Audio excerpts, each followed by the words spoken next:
Welcome to this explainer. I am absolutely thrilled you're here today because, well, we are going to completely reframe something you probably thought you already had figured out.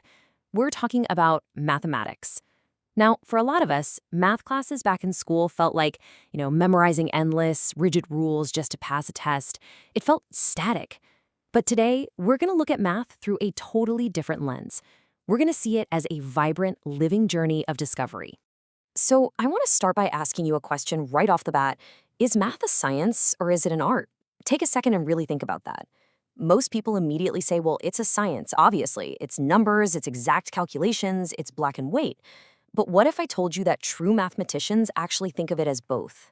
There's a really great insight from our source material that puts it perfectly. It says, mathematics is, in large part, the search for patterns and for the explanations as to why those patterns exist. Okay, let's dive into this. Math isn't just about crunching numbers. It's a highly creative, deeply artistic search for the hidden patterns that are secretly controlling our entire universe. Finding the pattern? That's the art. Proving exactly why it works? That's the science. And once you start looking, you realize these hidden mathematical patterns literally dictate absolutely everything, from the orbital motion of the stars and the structure of our DNA, all the way down to the food you cook in your kitchen and tomorrow's weather. Which brings us to Section 1, the search for patterns and the hidden world all around us. Moving right along to Section 2, the magic of sequences, the building blocks of the universe. So, to understand the really complex stuff like gravity or genetics, mathematicians have to start with the fundamental building blocks of the universe. And what are those? Whole number sequences. Now, some of these you probably know by heart. We've got the simple counting numbers, the odd numbers like 1, 3, 5, 7, the even numbers. But then we get into incredibly fascinating territory.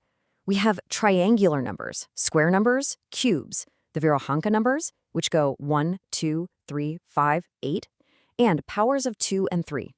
I want you to look really closely at this list for a second. Can you recognize the underlying rules forming them? Like, can you guess the next number in that Virahonka sequence? Let's move to Section 3, seeing numbers as pictures, or drawing the math. If you're kind of struggling to see the rules just by staring at a list of digits, don't worry at all. Visualizing numbers as pictures or diagrams is actually one of the most powerful ways to truly understand what a number actually is. Take a look here. Why are the numbers 1, 3, 6, 10, and 15 called triangular numbers? When you just read the digits out loud, it seems totally random, right? But when you arrange them as perfectly stacked dots, the visual explanation is instantaneous.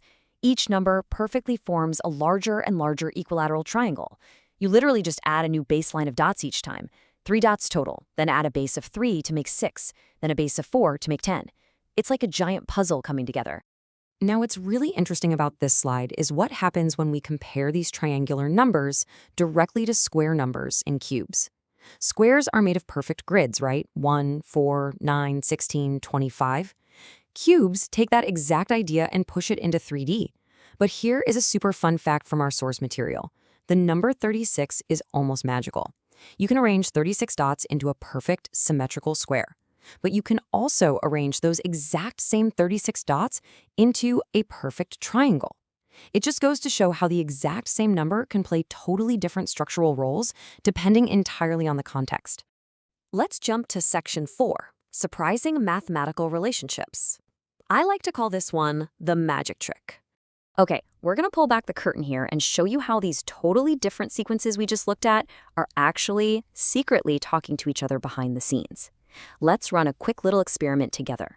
What happens when we simply add up odd numbers in order? Well, we start with the first odd number, 1. That equals 1. Simple enough. Now let's add the next odd number, 1 plus 3. That equals 4. Okay, let's do the next one. 1 plus 3 plus 5. That equals 9. Add the 7. 1 plus 3 plus 5 plus 7 equals 16. Wait a second. Look at those answers. 1, 4, 9, 16.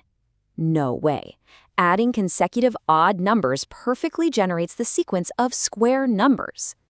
And this brilliantly illustrates exactly why that happens visually. Start with just 1 dot in the corner. The next odd number is 3.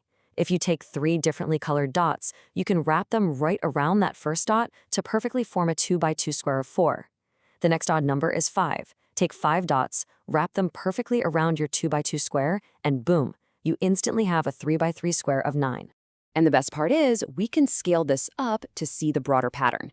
Adding 1, 3, 5, 7, 9, and 11 perfectly expands our grid layer by layer to create a 6x6 square, which is 36.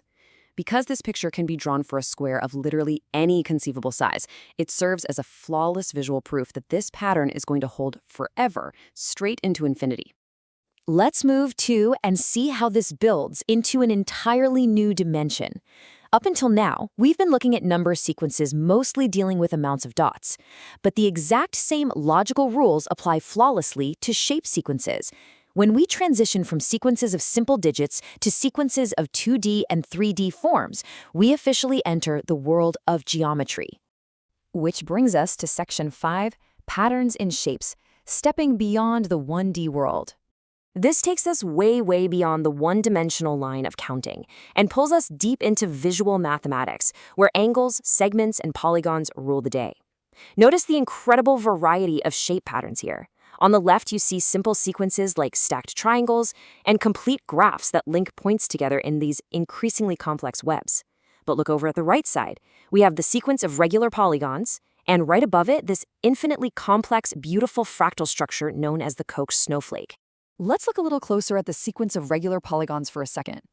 Think about how these shapes connect straight back to those simple numbers we discussed earlier. A triangle has 3 sides and 3 corners. A regular quadrilateral or a square has 4. A pentagon has 5, a hexagon has 6. The sequence of regular polygons is perfectly mirroring our most basic counting numbers, just starting at the number 3. And honestly, the math gets even more astounding when we look at that Koch snowflake. To build this shape, you just start with a simple triangle. Then, you replace every single straight line segment with a little speed bump. In the very next step, you put a speed bump on every single one of those new tiny segments. The number of line segments absolutely explodes. It goes from 3 to 12 to 48. It is perfectly following a number sequence based on 3 times the powers of 4. So, what is the big takeaway from all of this? The crucial point is summarized perfectly by this quote from our source. Such explanations can often then be used in applications well beyond the context in which they were discovered, which can then help to propel humanity forward.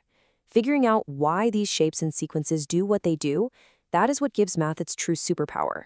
It is the exact underlying logic we use to launch rockets into orbit, construct modern suspension bridges, and even cure genetic diseases. We've covered a ton of ground today, but I want to leave you with one final thought.